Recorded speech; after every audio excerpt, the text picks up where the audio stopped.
Radio Educación presenta Diabetes y yo. Sondeos, reportajes, tips, cápsulas de salud y mucho más. Propuestas para lograr una mejor calidad de vida. Diabetes y yo. Cáncer y diabetes.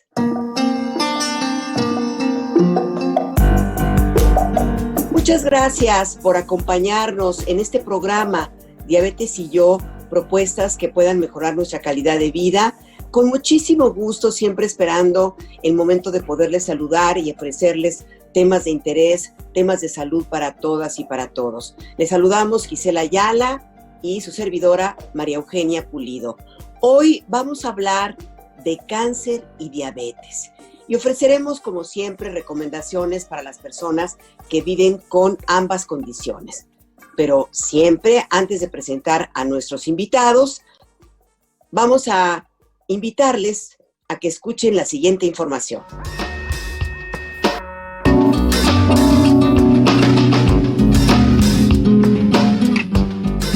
El cáncer es una enfermedad por la que algunas células del cuerpo se multiplican sin control y se diseminan a otras partes del cuerpo. Puede comenzar en cualquier parte del cuerpo humano. En condiciones normales, las células humanas se forman y se multiplican para formar células nuevas, a medida que el cuerpo las necesita. Cuando las células envejecen o se dañan, mueren y las células nuevas las reemplazan. A veces, las células anormales o células dañadas se multiplican cuando no deberían. Estas células pueden formar tumores que son bultos de tejido. Los tumores pueden ser cancerosos o malignos o no cancerosos, benignos. Los tumores cancerosos se diseminan o invaden los tejidos cercanos. También podrían viajar más lejos a otras partes del cuerpo y formar otros tumores. A este proceso se le llama metástasis.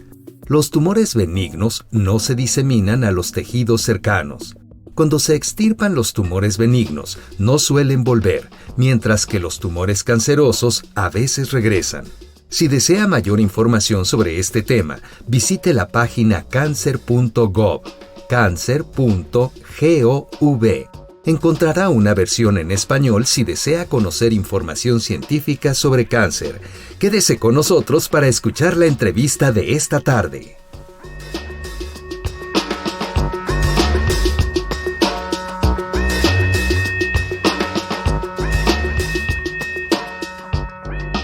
Muchas gracias por acompañarnos en una emisión más todos los viernes en punto de las 12 del día por Radio Educación de Diabetes y yo. Como les estábamos diciendo, vamos a hablar de qué pasa cuando se vive con diabetes, pero también llega un diagnóstico de cáncer, o puede suceder lo contrario, viceversa. Y bueno, para presentar a nuestra invitada el día de hoy, y con gusto saludo a mi compañera Gisela Ayala. Gisela, ¿cómo estás? Hola Maru, muchísimas gracias. Muy buenas tardes a todos. Pues efectivamente hoy tenemos a una experta en el tema que ya ha estado con nosotros en algunas emisiones. Ella es la doctora Patricia Cortés Esteban, oncóloga en el Centro Médico Nacional 20 de noviembre del ISSSTE. Doctora Cortés, muchas gracias por acompañarnos. A ustedes muchísimas gracias siempre por la invitación. Para mí es un placer colaborar con ustedes. Muchas gracias, doctora. Pues bienvenida a este programa. Y, doctora, ¿cuáles son las medidas para prevenir la diabetes? Primero, antes que hablar de cuáles serían también las recomendaciones para prevenir el cáncer, si lo podemos hacer. Claro, por supuesto.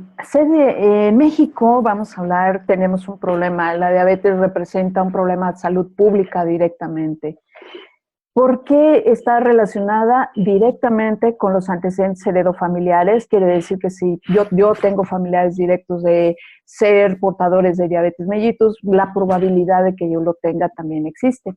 Entonces, esto va muy relacionado con el tipo de alimentación que tenemos, con la obesidad, que ha sido un incremento muy importante y que representa un problema de salud pública directamente. Y entonces, ser obeso, ser y con carga genética, pues evidentemente incrementa más el riesgo. Y el sedentarismo, el tabaquismo, bueno, todo se va juntando directamente. ¿Qué pasa cuando somos diabéticos? Pues además de ser diabéticos, podemos ser obesos. Eso es generalmente lo que encontramos en los pacientes diabéticos. Además, otras características que pueden tener altos niveles de colesterol y triglicéridos. Ser obeso también representa tener hipertensión arterial, aumenta nuestro riesgo y eso se conoce actualmente como un síndrome metabólico. Entonces, para que vean que todo está relacionado con todo directamente, y entonces son las causas de lo que está pasando. Muchas gracias, doctora. Gracias. Gisela. Me disculpa, no podía abrir mi micrófono. Doctora Cortés, muchas gracias por hablarnos de la prevención de diabetes. ¿Hay posibilidad de prevenir cáncer o algunos tipos de cáncer? Sí, indudablemente que sí.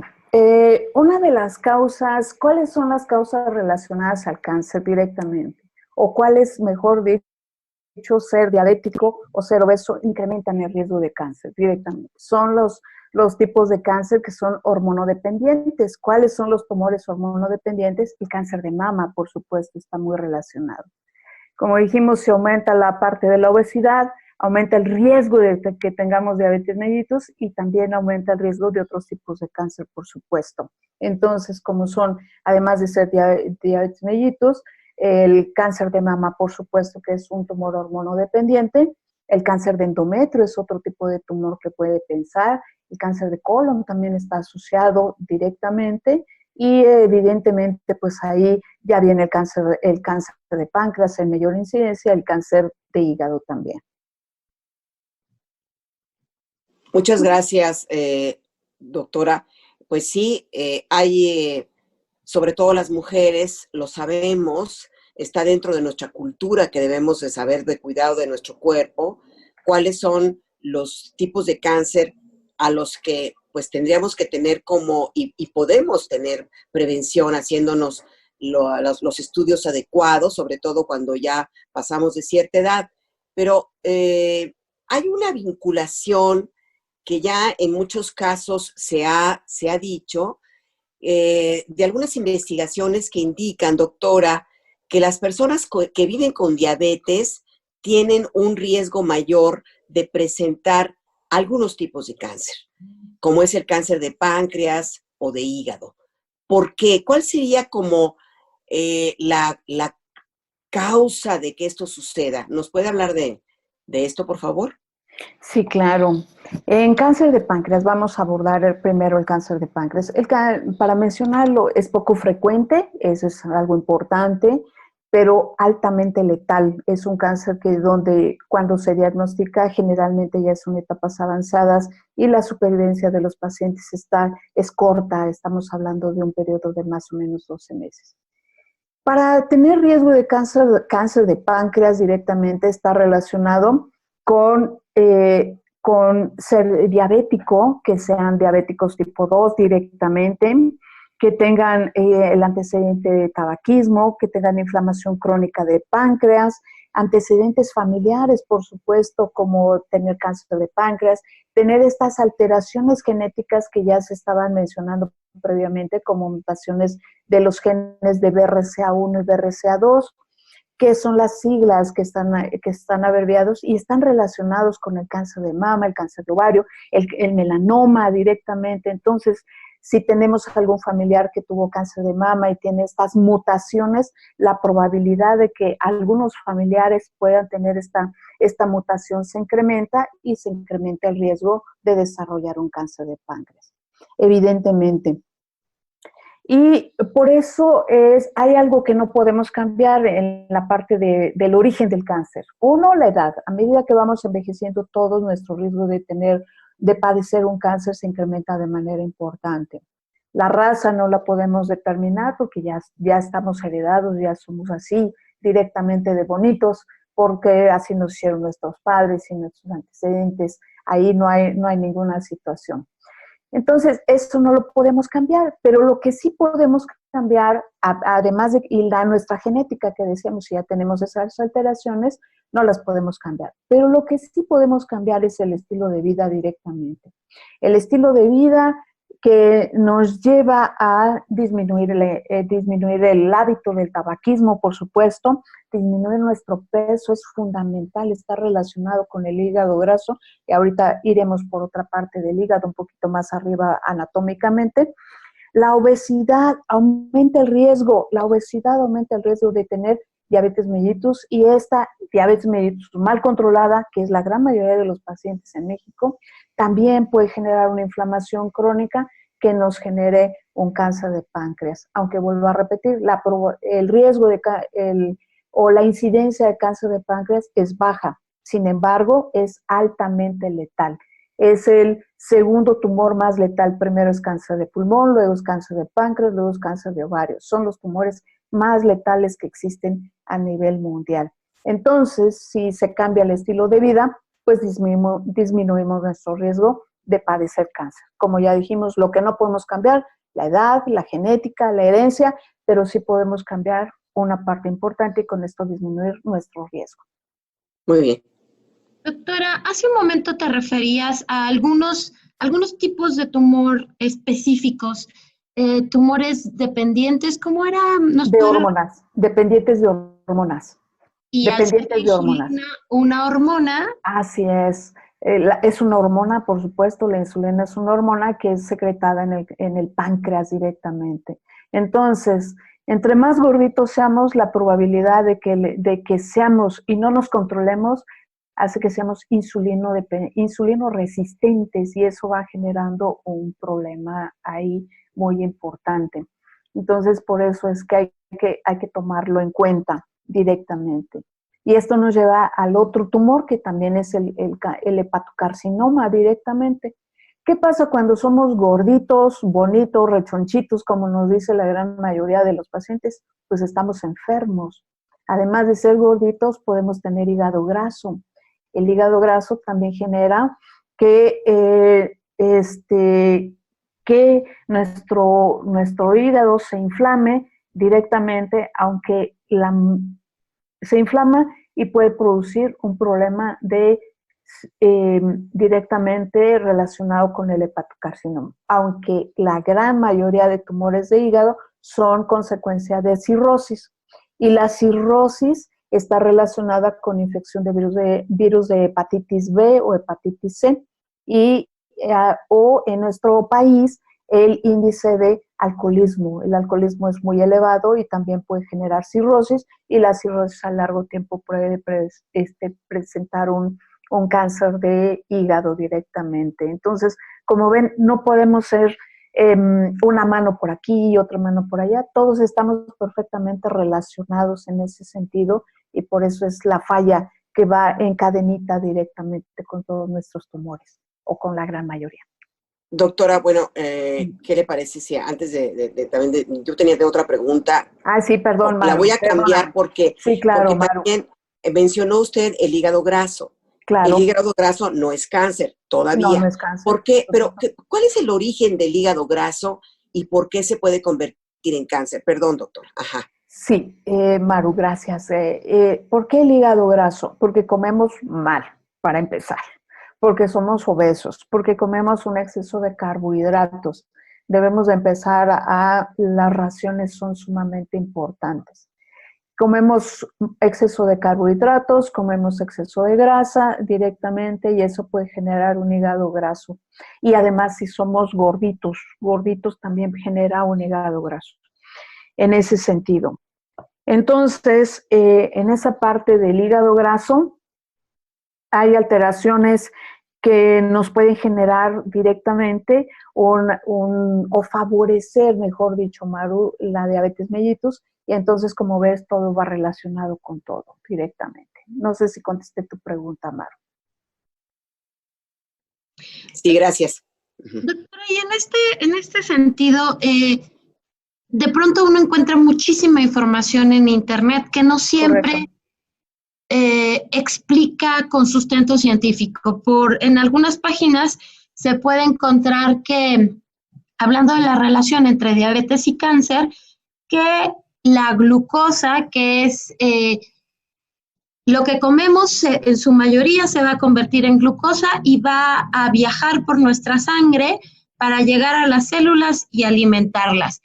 En algunas páginas se puede leer que esta glucosa, este exceso de glucosa, cuando vivimos con diabetes, hay un riesgo de que los niveles de azúcar o glucosa en sangre se eleven, y eso puede ser un alimento para las células cancerígenas. Es decir, que a las células de un órgano que tiene cáncer le puede gustar mucho más que haya exceso de glucosa porque de esta se alimenta. ¿Esto es así, doctora?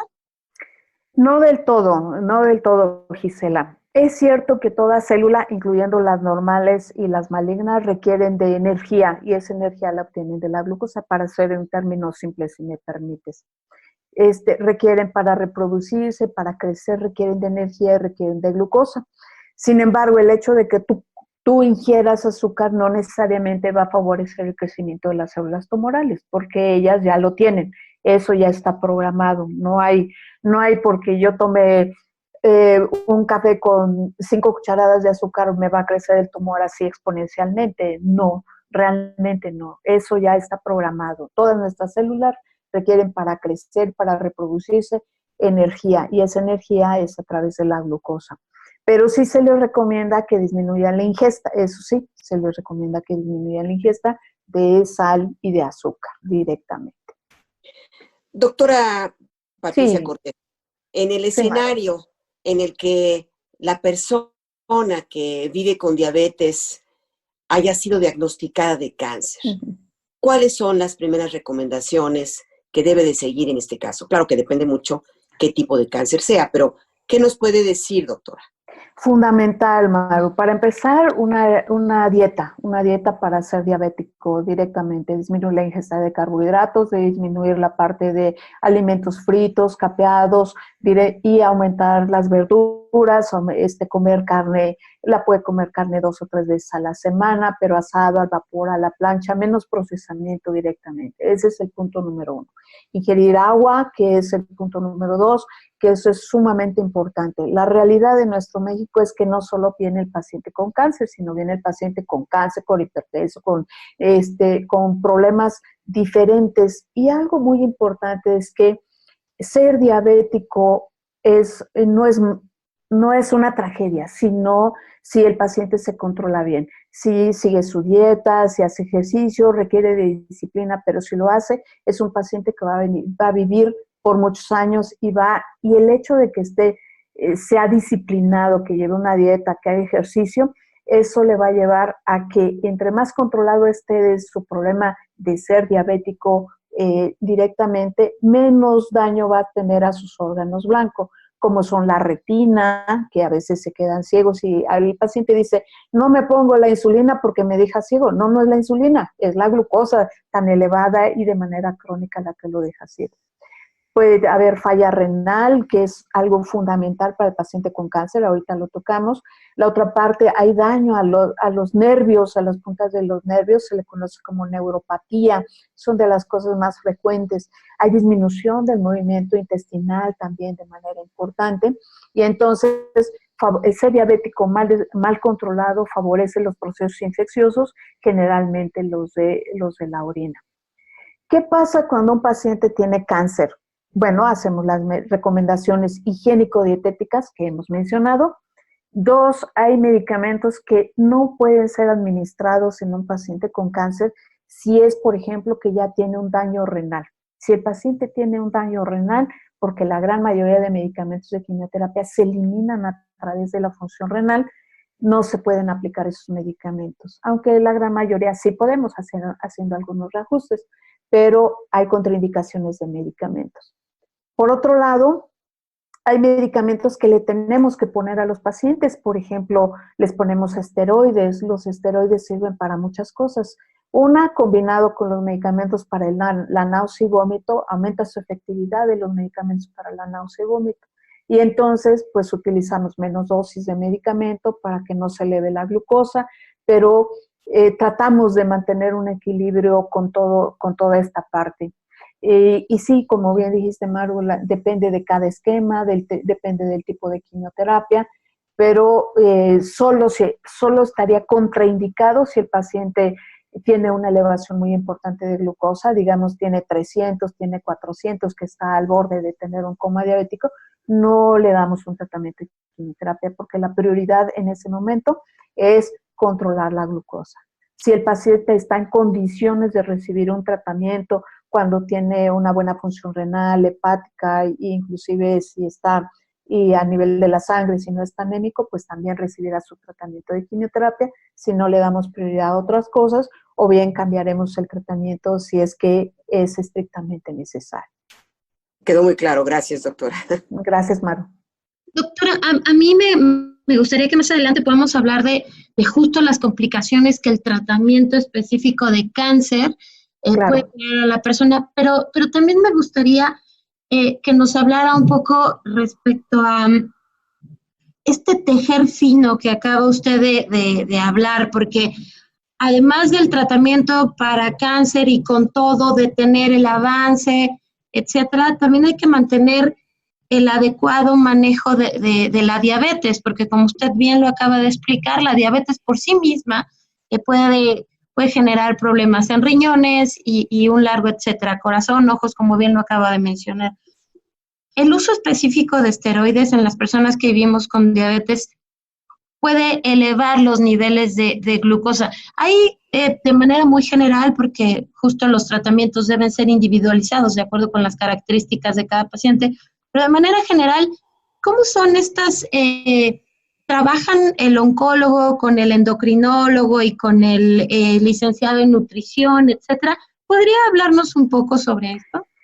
Sí, indudable. Todo tratamiento actualmente de la enfermedad que tú consideres tiene que ser un tratamiento multidisciplinario completamente, donde están involucrados todos directamente. En este caso, pues el nutriólogo, ahorita que estamos en pandemia, realmente ha sido difícil en este sentido. El endocrinólogo, que por supuesto le debe de, pues es el experto en esa parte. Y con nosotros, claro, hay otras especialidades que están trabajando de manera conjunta. Pero te puedo decir que, por ejemplo, el uso de esteroides no es de manera crónica, la dosis es mínima, es un efecto temporal. Hoy le ponemos la quimio, hoy le ponemos esteroides, más o menos 3 días y ya suspendemos. O sea, no es un uso crónico, porque el uso crónico también nos lleva a enfermedades y complicaciones de manera muy importante. Entonces, sí estamos de la mano con múltiples especialidades directamente. Bueno, doctora, y me gustaría, Maru. hace rato dijo y mencionó lo de la falla renal, Correcto. que eso puede pasar en el cáncer, pero entonces, si ciertos medicamentos pueden ser contraproducentes teniendo diabetes y con el tratamiento del cáncer, pues, ¿qué se puede hacer? O sea, se complica un poco la situación. Claro. No sé si le pregunto y sea claro lo que le estoy preguntando. Sí, claro. Mira, hay medicamentos que sí pueden condicionar la falla renal por sí solos, por el tratamiento. Ese es uno. Hay tumores que generalmente los que crecen a nivel del abdomen, hay diferentes, pero te puedo poner un ejemplo de cáncer uterino. A veces los tumores crecen tanto que obstruyen el paso de la conexión entre el riñón y la vejiga, que son los ureteros. Producen una obstrucción y hay una falla renal directamente. ¿Qué hacemos cuando hay una falla renal y es imperativo dar un tratamiento de quimioterapia? Uno, hacemos un estudio directamente que es la determinación en sangre de la creatinina. La creatinina nos va a reflejar cuál es el funcionamiento renal. ¿Cuándo tenemos permitido dar un tratamiento de quimioterapia con un nivel de creatinina hasta de 1, 1.1, 1.2? Más allá, más elevado, ya está contraindicado dar un tratamiento de quimioterapia. ¿Qué podemos hacer si es imperativo y tiene elevación de la creatinina? Uno, si es por obstrucción del tumor directamente que está obstruyendo la conexión entre el riñón y la vejiga, ponemos catéteres doble J, que es a través de la vejiga, se localizan los conductos, se canalizan y se meten en unos tubos que son los catéteres doble J, y ahí los dejamos hasta que mejore la función renal y demos un tratamiento. ¿Qué pasa si eso no funciona? Hacemos para esto hacemos otro estudio ya más especializado que se llama un gamagrama renal, es un ultrasonido a través de los riñones y que nos va a decir qué tanto están funcionando los riñones, cuál es lo normal que debe de funcionar los riñones para poder dar un tratamiento de quimioterapia. 60 mililitros por minuto, eso es lo normal. Si tiene más, mucho mejor, pero si tiene menos, pues hay medicamentos que están contraindicados directamente. Entonces hacemos ese gamagrama renal antes de hacer otro procedimiento. ¿Qué otro procedimiento se puede hacer? Si necesitan realmente ese tratamiento, hacemos se llaman nefrostomías. Se conecta un tubo directamente a través de los riñones, aquí por la espalda, se deja una sonda y por ahí va a salir la orina. Así que derivamos la vía urinaria y el paciente anda con su bolsita en lo que se puede desobstruir o mejorar la función renal y después se quitan estas nefrostomías y si la función renal se preserva, pues se quitan y si no se preserva, pues el paciente quedará con sus sondas ahí. Entonces va a depender de qué tanta función renal. Si pueden llegar a dejar de funcionar los riñones, claro que pueden dejar de funcionar y entonces en esos casos ya no ponemos ninguna sonda porque si no funciona el riñón, ¿para qué? Ya está deformado, ya no funciona, entonces preservamos la función renal del otro para que el paciente viva y viva bien directamente. No todos los pacientes, cuando hay una falla renal muy importante, pues ya saben, llegan hasta el trasplante de riñón, pero no todos los pacientes pueden ser candidatos, y menos un paciente con cáncer a un trasplante de riñón. Y menos ahorita en pandemia. Ahorita estamos todos un poco complicados en todos los aspectos, Maro. Muchas gracias, doctor. No, y esta complicación de lo del COVID, que no se dé atención o no se alcance a dar atención también en otros padecimientos como el cáncer, sí es preocupante, doctora. Pero claro, bueno. Aunque te debo decir que nosotros nunca cerramos. Nosotros desde que se declaró la pandemia, desde el día 1 de la pandemia hasta la fecha hemos seguido trabajando porque no podemos cerrar. Los pacientes con cáncer no pueden esperar y hemos seguido con todo. Como siempre, agradecemos infinitamente que nos escuchen en este programa que está dedicado a nuestra salud, a la salud de todos. Continuamos esta tarde conversando con la doctora especialista en oncología, Patricia Cortés. Doctora, en el caso de una persona que tiene cáncer, y ya hemos hablado un poco de esto también en otras ocasiones, ¿qué es lo que también le puede provocar el desarrollo de la diabetes tipo 2 que antes no tenía? ¿Hay ese paso? Sí, claro. Uno de los más frecuentes es la insuficiencia renal, que es el deterioro progresivo de la función renal. Y no tan solo la función renal, sino cuando hay deterioro de la función renal, ahí a nivel del riñón se produce una sustancia para la anemia. Entonces, todo paciente renal crónico puede tener una anemia de manera importante. Y entonces, pues usamos medicamentos para tratar de corregir esa anemia directamente, que se llaman factores estimulantes de eritropoyesis. Entonces, es una de las cosas más comunes. El paciente con insuficiencia renal produce anemia y bueno, solo dependerá del grado de anemia si amerita una transfusión o amerita lo que te comentábamos, un apoyo con factores estimulantes de colonia. Esa es una de las cosas más comunes. La otra, que es muy, muy frecuente, es la neuropatía. La neuropatía es la afectación a nivel de los nervios que tienen los pacientes con cáncer y puede ser una neuropatía desde leve hasta una neuropatía severa y con una neuropatía severa hasta trastornos de la movilidad y para caminar directamente. Entonces, a veces esta neuropatía se incrementa cuando damos tratamientos de quimioterapia. Hay medicamentos que por sí solos van a producir neuropatía. Y entonces cuando tenemos un paciente con cáncer, el tumor más frecuente que vemos es cáncer de mama y ahí es un claro ejemplo, ¿no? La paciente tiene neuropatía, pero amerita que le demos un tratamiento con medicamentos de quimioterapia que pueden incrementar esa neuropatía, como son los taxanos. Entonces, pues agregamos también medicamento para disminuir esta neuropatía que puede ser reversible directamente cuando suspendamos el tratamiento de la quimioterapia. Una parte porque ya tiene per se una parte dañada por ser diabética crónica y sobre todo mal controlada. La verdad es que es muy difícil. El paciente tiene que ser muy disciplinado. Ahora, si me preguntas en realidad, ¿son disciplinados? Pues la respuesta es, Maru, no, no son disciplinados. Es muy difícil. Hoy llegan todos con colesterol elevado, glucosa elevada, pues es que la rosca, es que la cena, es que no estamos diciendo que no, solo que las porciones, ese es el problema del mexicano, las porciones, las porciones, las porciones, las porciones, directamente, Maru. Entonces, debemos de hacer hincapié en la prevención, en la disciplina, en el ejercicio, en comer mejor.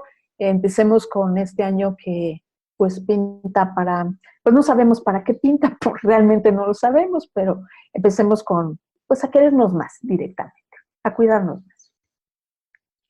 Doctora, lo que acabas de describir perfectamente es como cuáles serían las complicaciones que se desarrollan con una persona que tiene ambas condiciones. Y a mí me gustaría preguntarte un pasito antes. Sí. Una persona que tiene cáncer y está en tratamiento, algunos de estos tratamientos, uno de sus efectos pudiera ser el desarrollo de diabetes. Puede ser, por ejemplo, el cáncer de páncreas. Eso es un claro ejemplo, ¿no?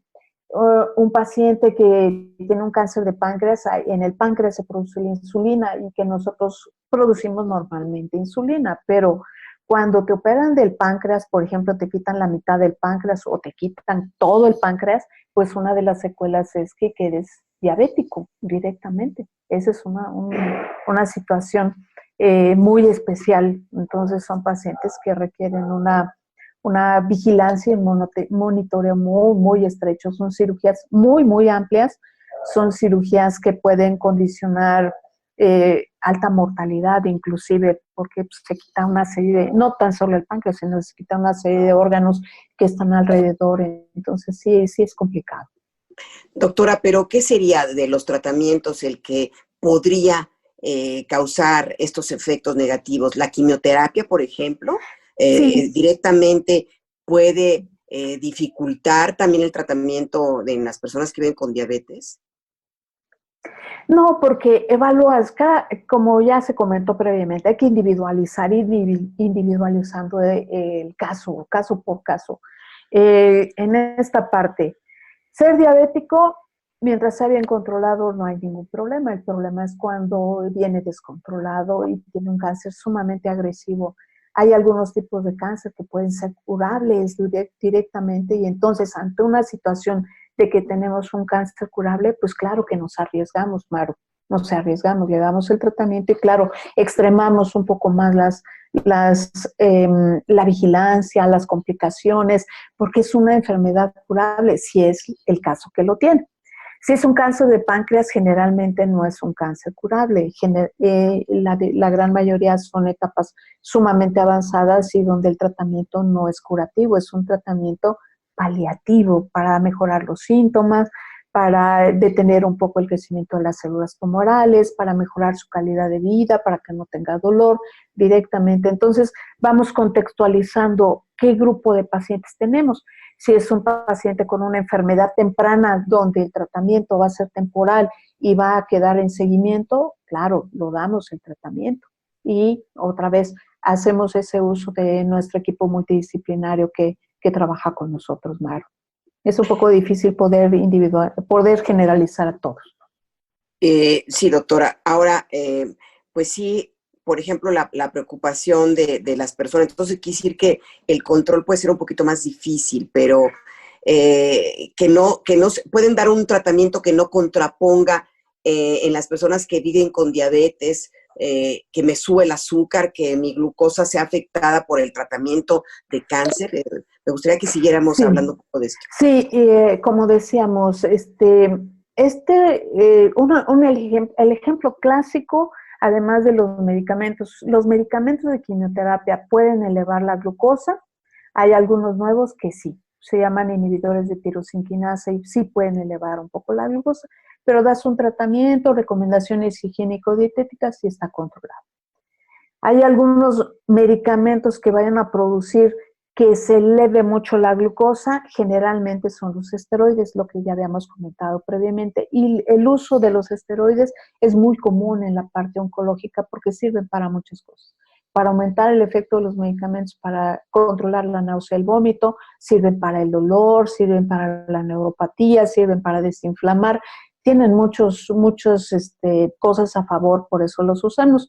Pero como decíamos, Mar, el uso no es crónico, el uso es solo el día del tratamiento de la quimioterapia, un par de días más y ya. Esto quiere decir que el paciente que es diabético se le va a elevar un poco la glucosa, pero a los 2-3 días ya está en rangos normales y por eso es que debe de seguir con su alimentación y su medicamento. Nunca se va a eliminar un tratamiento para la glucosa. Y por otro lado, si ponemos en riesgo, nunca pondremos en riesgo la vida del paciente. Nunca, nunca, nunca. Nunca daremos un tratamiento que sea peor de lo que tiene. Nunca, jamás. Si el tratamiento es peor a lo que tiene, no se da y se habla con el paciente directamente que esta es la posibilidad o que las complicaciones son muy severas y ellos nos tienen que ayudar a tomar la decisión. Siempre estará en el paciente con cáncer tomar la última palabra y nosotros seremos respetuosos de respetar lo que el paciente decida directamente, pero hablando con todo. Gracias, doctora Cortés. A ti, gracias. Gracias, Gisela. También hablar de cómo hay complicaciones. En este programa somos muy realistas en ese sentido. Hay complicaciones que también los tratamientos de cáncer, que pueden ser tratamientos a veces muy fuertes, puede haber fiebres, puede haber anemia, como tú ya lo habías comentado. Correcto. Incluso sabemos que hay complicaciones de huesos. ¿Podrías hablarnos al respecto? Sí, claro, indudablemente. Una de las complicaciones más frecuentes es básicamente cuando usamos la quimioterapia. La quimioterapia no solo afecta a células malignas, sino también afecta a células normales. ¿Cuáles son las células que se ven afectadas directamente? Las que están en reproducción rápida. Y ahorita todos nosotros tenemos células que están en reproducción, todos, y células que están muriendo. ¿Cuáles son las células de reproducción rápida? Directamente. El cabello, por eso se nos cae el cabello, por eso se cae el cabello. Segundo, las células de la mucosa, empezando desde la boca, todo el tubo digestivo hasta el ano, por eso nos pueden salir ulceritas en la boca, nos puede dar diarrea. Y el tercero y más importante es la baja de defensas, porque en la sangre tenemos 3 elementos muy importantes. Los glóbulos rojos, que nos van a decir si tenemos anemia o no, las plaquetas, que son para la coagulación, y las células de defensa. Los glóbulos rojos viven 120 días, por eso no se ven afectados. Las plaquetas viven 7 días, por eso tampoco se ven tan afectados. Y las células de defensa viven horas, por eso cuando llega la quimioterapia, literalmente como una bomba, llega y destruye las células de defensa, pero rápidamente nuestro organismo empieza a producir células de defensa. Así somos un relojito completamente programado. Responde ante la agresión. Hay quimioterapias que sí producen una disminución muy importante de las células de defensa, que ya sabemos, como son los conocidos como taxanos, que son medicamentos que utilizamos más en pacientes con cáncer de mama, por mencionar el más frecuente. ¿Y qué hacemos cuando damos un tratamiento de esa naturaleza? Pues sabemos que va a producir una neutropenia máxima, ahorita en estos tiempos de pandemia, pues hay que cubrir al paciente. ¿Qué hacemos? Porque ya sabemos que va a pasar. ¿Cuándo sucede este efecto? A los 7 días de haber aplicado la quimioterapia, y hay otros medicamentos que a los 14 días de la quimioterapia es cuando vamos a tener un descenso muy importante de las células de defensa, y es cuando el paciente está frágil para adquirir un proceso infeccioso que, por ejemplo, una gripa se puede convertir en una neumonía. Y entonces, cuando damos un tratamiento de esta naturaleza, damos prevención, se llama prevención primaria, y damos lo que se llaman factores estimulantes de colonias de granulocitos. Estos son las que el paciente comúnmente conoce como vacunas, se aplican 24 horas posteriores a la quimioterapia, y puede ser un diario. Hay una aplicación una vez después de la quimioterapia. Ahora lo nuevo, hay dispositivos que te ponen como un parchecito directamente, y ahí está liberando, es un poquito más complejo, pero un aparatito que está liberando el medicamento y que va a ayudar a que en esos 7 días tus células de defensa se recuperen, o en esos 14 días tus células de defensa se recuperen y no exista ese riesgo del paciente esté frágil y pueda adquirir una infección y complicarse de manera muy importante. Entonces, ahí está cubierto la neutropenia, que se llama neutropenia, y la otra, lo que puede presentar el paciente, una complicación que sea una neutropenia febril, y entonces ese paciente con neutropenia febril todavía tiene mayor riesgo de una infección. Lo hospitalizamos, le ponemos antibiótico, le ponemos esos factores estimulantes de colonias, aunque ahorita no debemos de hospitalizar, y se lo damos profiláctico. La otra condición que decíamos que produce es la anemia. La anemia también va relacionada primero con el tipo de cáncer, si el cáncer produce un sangrado importante, como son el cáncer uterino, por ejemplo, o produce una anemia secundaria por los múltiples tratamientos de quimioterapia, y entonces si es una anemia leve, pues recomendaciones alimenticias. Si es una anemia moderada, le damos otra vez vacunas. Hay otro tipo de vacunas que se llaman factores estimulantes de eritropoyesis para que aumente los niveles de hemoglobina. ¿Y por qué es importante corregir la anemia? Porque depende la efectividad de los tratamientos. Una quimioterapia debe ser aplicada con un nivel de hemoglobina de 10 o mayor a 10. Es lo mínimo que necesitamos. Si el paciente está por abajo de 10, la quimioterapia no es eficaz. Igual la radioterapia. Si le vamos a dar radioterapia, ¿cuál es el requisito número 1? Que tenga una hemoglobina por arriba de 10. Si tiene por abajo, tampoco es eficaz la radioterapia. Entonces, por eso hay que mantener al paciente con niveles de hemoglobina de 10 o por arriba de 10, que eso es algo muy importante. ¿Y cómo nos vamos a dar cuenta? Con un examen de sangre que le hacemos rutinariamente. Y el otro efecto importantísimo de los tratamientos es la afectación a nivel óseo.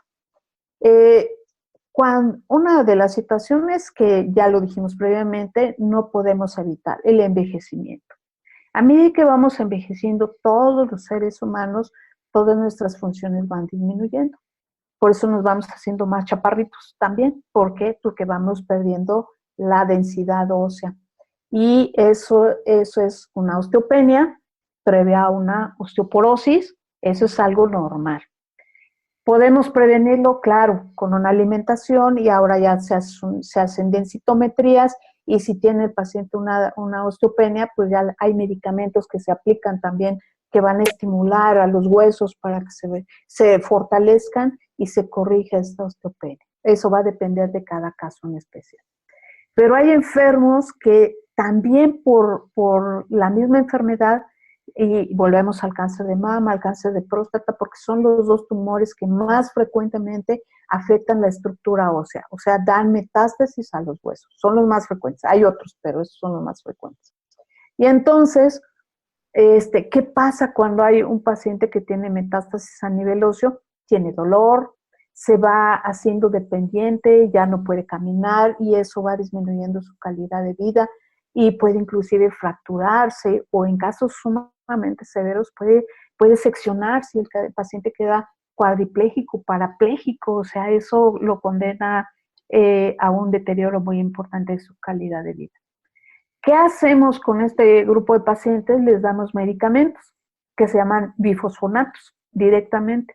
Hay varios, pero hay algunos que se ponen vía intravenosa, hay algunos que se ponen vía subcutánea, y que tienen esa parte de que los huesos afectados, vamos a poner el ejemplo de que hacen hoyos, los tumores hacen hoyos a nivel de los huesos. Entonces, es un ejemplo muy, muy simple. Estos medicamentos van a llegar, van a formar una especie van a sellar esa parte que está afectada, y empiezan a regenerar, a producir un callito directamente, y evitan que toda la estructura ósea se vaya viendo afectada. Eso actualmente se llaman eventos esqueléticos. Y entonces, estos medicamentos han demostrado que disminuyen estos eventos esqueléticos. Disminuyen el dolor, disminuyen el riesgo de fracturas directamente, aumentan la densidad mineral ósea, hacen los huesos otra vez un poco más fuertes, y eso es lo que hacemos. Son complicaciones que pueden ser generadas por la edad, por el tumor y por los tratamientos, por supuesto, por las metástasis. Gracias, doctora Cortés. No, gracias, Maru. Haremos una pequeña pausa, amigas, amigos, para escuchar el glosario que se nutre de todos los términos científicos que escuchamos luego por parte de los especialistas. Así que pongan mucha atención y regresamos con nuestra charla. Glosario, para conocer los términos médicos.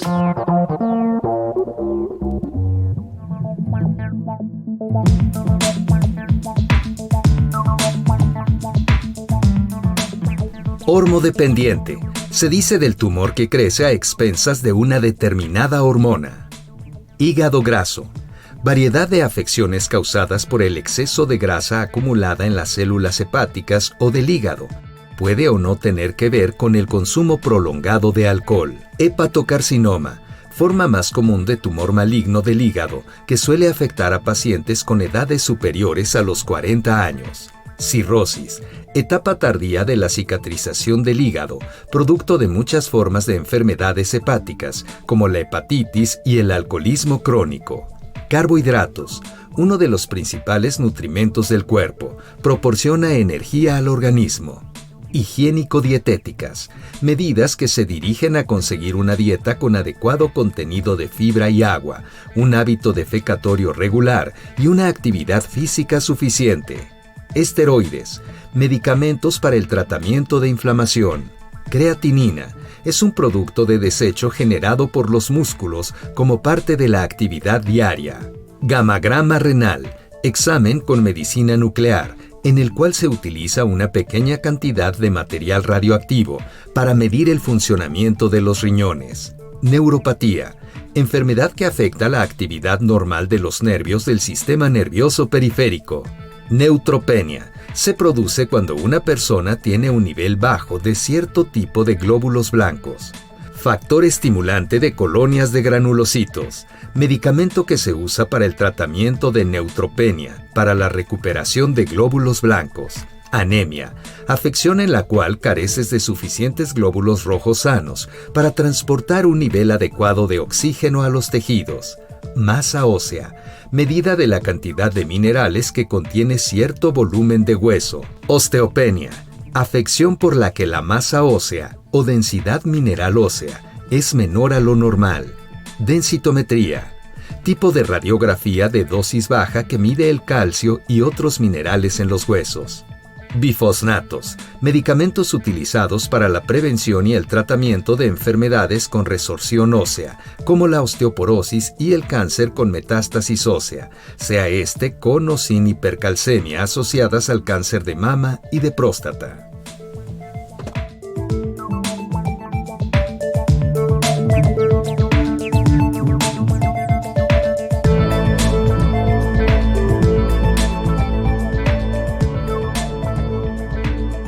Continuamos en entrevista con la oncóloga Patricia Cortés. Doctora, nos falta hablar un poco de la alimentación que debe de tener un paciente que pues vive con estas dos condiciones, con la diabetes y con el cáncer. También si debe hacer ejercicio, o sea, más allá de los medicamentos, ¿cuál debe de ser para que tenga una mejor calidad de vida, doctora? El ejercicio fundamental, Maru. Ya dicho por los especialistas, hablando con los cardiólogos, debe de acumular 3 horas y media a la semana de ejercicio. ¿Cuál es uno de los ejercicios más efectivos? La caminata, directamente. Caminata, un poquito más rapidito. Eso, que no nos dé tiempo de hablar, es como una caminata más efectiva. Los pacientes elegirán cuando lo hacen, pero lo que sí recomendamos es que sea poco a poco, 3 veces a la semana, de tal manera que tienen que acumular 3.5 horas a la semana de ejercicio. Es lo mínimo que puede tener para mantenerse estable. Segundo, la alimentación. Como ya lo habíamos mencionado, menos alimentos procesados, menos frito, menos capeado, bajarle al pan, a las tortillas. No quiere decir que lo eliminemos, sino que bajar las porciones. Si comía 5 tortillas, pues ahora va a comer 2. Si comía pan, pues solo va a comer un pan, no un pan en la mañana, un pan a mediodía y un pan en la noche. Galletas hay que bajar, todas las grasas saturadas directamente, todo lo frito, capeado también hay que eliminarlo y hay que irnos por asado, al vapor, a la plancha. Evitar los aceites, aumentar el uso de aceite de oliva directamente para que los alimentos sean menos procesados y aumentar el consumo de verduras, todo lo que sea de hojas verdes, para que también nos ayude a la parte de la anemia. Eso es algo muy importante. Tomar agua es fundamental. Agua. 2, la recomendación son 8 vasos de agua al día. Claro, va a depender de lo que pesamos y lo que midamos. Si somos chaparritos, pues 2 litros al día. Pero si medimos 1,80 y pesamos 70 kilos, pues va a requerir 3 litros de agua al día. Menos refresco. El refresco no está en ninguna dieta. Menos alcohol, menos cigarro directamente. Y la comida chatarra también. Lo puede comer una vez a la semana, pues sí, pero no todo al mismo tiempo. Debe de ser una proporción directamente. Son las recomendaciones básicas de lo que usamos en nuestro actuar diario, básicamente, Maru. No tenemos, ojalá y tuviéramos una nutrióloga para cada paciente, pero no la tenemos, eso es una realidad.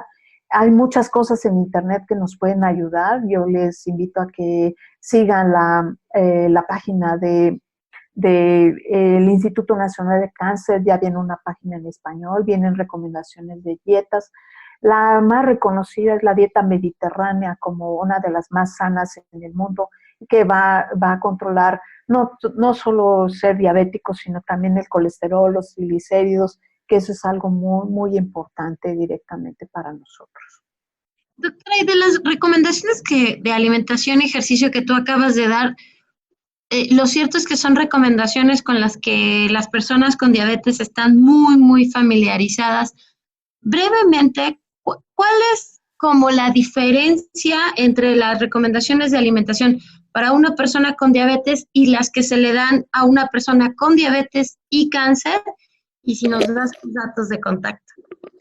Fíjate que ahí sí sería más campo del nutriólogo, Gisela, directamente, porque ojalá llegaran todos los pacientes igual, solo con diabetes y cáncer, pero llegan con diabetes, cáncer, este síndrome metabólico que les comentaba, entonces requieren un poco más de situaciones, requiere individualización de cada caso, eso es algo muy importante. Entonces, como decía, una de las mejores páginas para que no anden desperdiciando su tiempo en internet y luego pidan una segunda opinión en Yahoo y luego en Google, directamente pues la página del Instituto Nacional de Cáncer, que viene una página para pacientes, unas recomendaciones específicas. Ahí pueden ver el tiempo del ejercicio, cuál es el ejercicio diario. La yoga, por ejemplo, te diría que ayuda mucho a bajar el nivel del estrés y ya está perfectamente documentada científicamente. Entonces es algo que puede hacer los pacientes. No todos pueden caminar, entonces pues que hagan yoga. Es algo que les puede ayudar a todos. Baja el nivel de estrés, baja el nivel de ansiedad, disminuye el apetito. Tenemos una mejor higiene del sueño, que ahora así se llama el dormir bien, ahora se llama higiene del sueño directamente. Entonces, como que podríamos optar por esta, pues una vida un poco más sana directamente. Y en el paciente de cáncer, de ser diabético y con cáncer, pues se redoblan ahí. Te voy a decir, ya tengo algunos años dedicada a esto, Gisela, y les cuesta mucho trabajo al paciente, les cuesta mucho trabajo llevar una dieta, ¿no? ¿Quién no es antojadizo? Claro, y máxime nuestra comida mexicana es muy, muy antojadiza, pero lo que volvemos al punto son las porciones. Puedes comerlo, pero una porción pequeña, o sea, tampoco vamos a estar matando de hambre a la gente, sino debe ser una porción pequeña directamente. Doctora, pues antes de que, además de preguntarle, porque queremos que nos dé sus datos para que tengamos contacto con usted, la preocupación de la gente.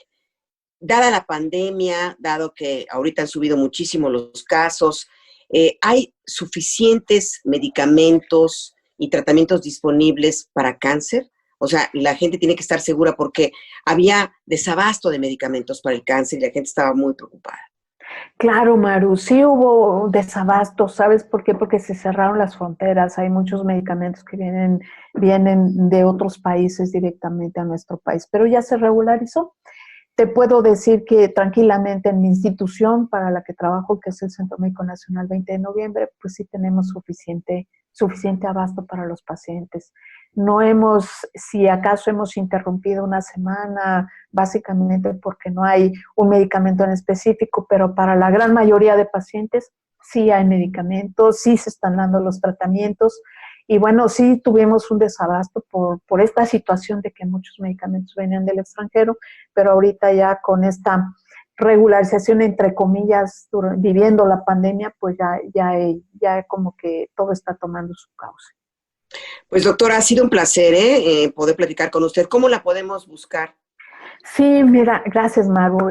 Mira, a nivel, pues estoy en el Centro Médico Nacional 20 de noviembre, para los que sean derechohabientes del ISSSTE, ahí estamos en el Centro Médico, y de manera privada estamos ahí en Avenida Universidad 1134, segundo piso. El teléfono del consultorio es 55 56 01 32 48. Nuevamente. 55 56 01 32 48. Mi correo electrónico es la abreviación de doctora, dra.pcortez@gmail.com. Me encuentran en la página de Facebook como Patricia Cortés Esteban, a sus órdenes.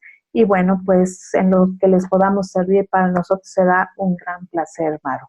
Muchas gracias, doctora. Muchísimas gracias por estar con nosotros. Siempre es muy, muy ilustrativo toda la información que nos ha dado cada vez que platicamos, su bonomía, su amabilidad. Siempre se le agradecemos muchísimo, doctora Cortés. Muchas gracias a la doctora Patricia Cortés Esteban. Ella es médica especializada en oncología en el Centro Médico Nacional 20 de noviembre del ISSSTE. Gracias, doctora, por acompañarnos. Muchas gracias, Maru, por estar con ustedes. Gracias por la invitación. Para mí es un gran placer y un honor estar con ustedes. Muchísimas gracias a todos. Gracias. Y también queremos agradecer, por supuesto, a todos nuestros amables radioescuchas por acompañarnos en una emisión más de este programa que es para ustedes, Diabetes y yo, propuestas para una mejor calidad de vida. Participamos, pues todo el equipo agradece su atención en este programa. Mario Ledesma, Oscar Guerra, Nacho Casas, Brisa Sánchez, Gisela Ayala y su servidora, María Eugenia Pulido. Muy buenas tardes. Radio Educación presentó Diabetes y yo. Sondeos, reportajes, tips, cápsulas de salud y mucho más. Propuestas para lograr una mejor calidad de vida. Diabetes y yo.